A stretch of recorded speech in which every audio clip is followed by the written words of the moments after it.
মানুষ সাধারণত মনে করে যে সে তার জীবনকে নিয়ন্ত্রণ করতে পারে, কিন্তু এই মহাবিশ্বে এমন কিছু শক্তি আছে যার উপর মানুষের কোনো হাত নেই। বিশেষ করে মানুষের মন যখন কোনো কিছুর প্রতি অনুরক্ত হয়, তখন সেখানে কোনো যুক্তি বা বিচার কাজ করে না। আচার্য চাণক্য বলেছেন, প্রেম এবং আস্থা এই দুটির উপর কারোর কোনো নিয়ন্ত্রণ নেই।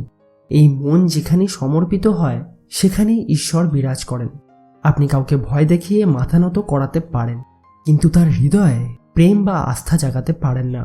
প্রেম হলো আত্মার এক স্বাভাবিক বহিঃপ্রকাশ, এটি কোনো চুক্তি নয়। ঠিক তেমনি আস্থা বা বিশ্বাস হলো সেই আলো যা অন্ধকারের মাঝেও আমাদের পথ দেখায়। যখন আপনার মন কোনো ব্যক্তি, কাজ বা আদর্শের প্রতি সম্পূর্ণভাবে নিবেদিত হয়, তখন আপনার সেই একাগ্রতাই ঈশ্বর হয়ে ওঠে।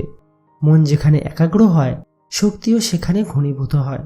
তাই আপনার বিশ্বাস যদি অটল থাকে, তবে সাধারণ ধূলিকণার মধ্যেও আপনি দিব্য শক্তির দর্শন পেতে পারেন।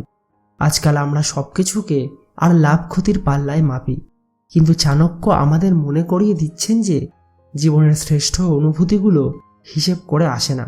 আপনার কাজকে ভালোবেসে দেখুন, দেখবেন সেই কাজের মধ্যেই আপনি দেবত্ব খুঁজে পাচ্ছেন। মনকে পবিত্র রাখা ও সমর্পণের ভাবই হল প্রকৃত সাধনা। যদি আপনার মনে প্রেম থাকে, তবে আপনি জগতের সবকিছুর মধ্যে সুন্দরের খোঁজ পাবেন।